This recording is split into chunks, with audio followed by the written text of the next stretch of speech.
everybody, and welcome to the top 5 new comics for November 9th and 10th of 2021. I'm, as always, Chris, and we gotta do it. It needs to be done. It's the law of YouTube. Make sure to subscribe to the channel, hit the like button down below, and comment about what your favorite comics are coming out. Enough of that stuff. Let's move on to the good stuff. Like our first book, Venom, #1.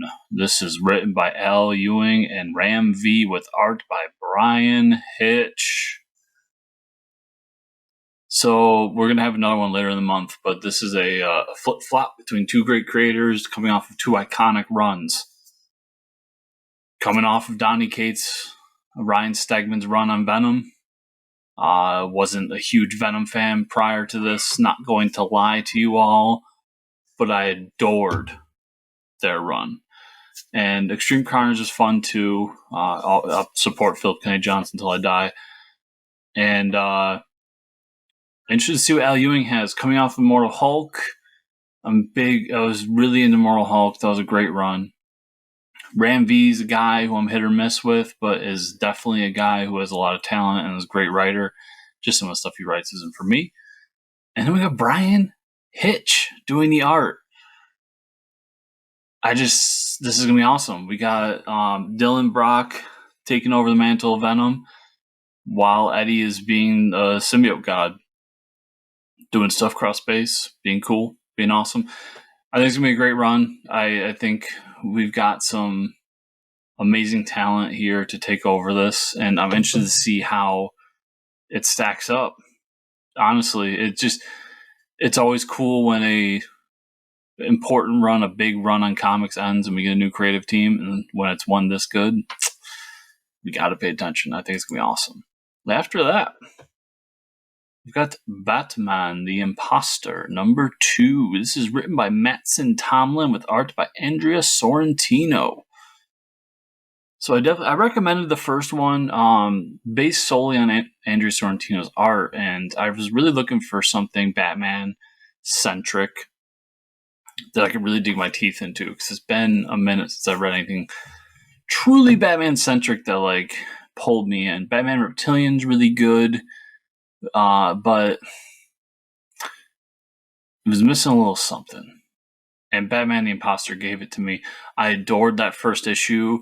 The twist at the end was really great. I just believe that this book was sold improperly. It was sold as this, hey, it's Batman in the real world, guys, look at this. And even though it did have elements of that, and I appreciated the detail that Tomlin went into, there's something more here, and it was dealing with kind of the repercussions of what being Batman does to a person. We have this psychologist that meets up with Bruce and finds out he's Batman and is going to try to deal with his issues. All the meanwhile, we've got these people dressing up as Batman, killing people, and the GCPD's had enough, and they need to get them. And it looks like Detective Blair Wong is on the case. Won't say much more than that, because it's just a great first issue, and I'm really excited for the second one. Probably my favorite Batman thing in a while. Solely Batman thing in a while. As we'll talk, there's Justice League stuff I like where Batman's good. There's some team-up books where he's really good. But this is the first Batman-centric thing that I've really, really dug in a long time. So, loving this book, and I think you guys should check it out. Sticking with Batman, kind of. We're going to go over to Robin and Batman #1. This is written by Jeff Lemire with art by Art-Dustin Nguyen. I think that's right. Bad with names. If you're new, bad with names. Apologize. So, we've got Robin and Batman. Kind of an origin story. So, I got a flag up right there. Not a big fan of origin stories, but big fan of Jeff Lemire. This is going to deal with Dick Grayson as Robin and his seminal years as, bringing up as Robin. And there could be some cool little storytelling. There's some real psychological stuff about that we joke about a little bit as comic fans, like Batman's an orphan and so is Dick. But you could do some real cool storytelling in there, and I hope he does kind of dig into it and what it means to be not only just recently orphaned, but also what does it do to a kid? A young boy, to be adopted by like one of the richest men in the world, at the very least the richest man in that city. And then you find out he's Batman. And then he's like, hey, why don't you come fight these crazy fucks with me? What does that do to a person? I think there's some cool storytelling tidbits we can do here. I'm really rooting for this book. I hope it's good. It's got a great creative team, so I'm in just on that. After that, we got Justice League Last Ride number 7. This is written by Chip Zdarsky with art by Art-Miguel Mendonca. So I think I said last time the last issue is the last issue. Pretty sure this is the last issue. Mostly because it says here in the description, it all culminates in a bombastic finale. So, apologize for that. But, hey, we get another issue of this.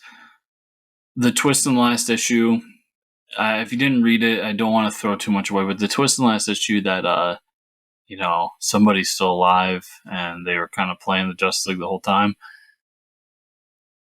honestly took me for a loop. It honestly did. I was loving the book and loving what it was doing. I thought it was going for something, and then it kind of threw a wrench in the last second. And I was so into what was happening that I didn't see it. And it's just such an awesome twist. Such an amazing twist.